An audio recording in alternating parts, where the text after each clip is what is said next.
Hello. Today I will show you how to set up Falpian on iPhone.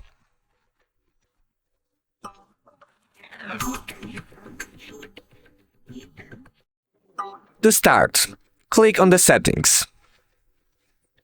Next, pick General. Scroll down and choose option VPN and Device Management. Choose Falpian. Add VPN Configuration. Type your required configuration.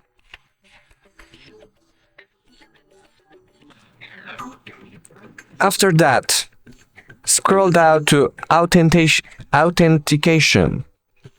and pick your username and password. After that, click Done.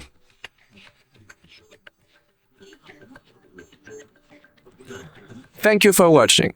Make sure to subscribe.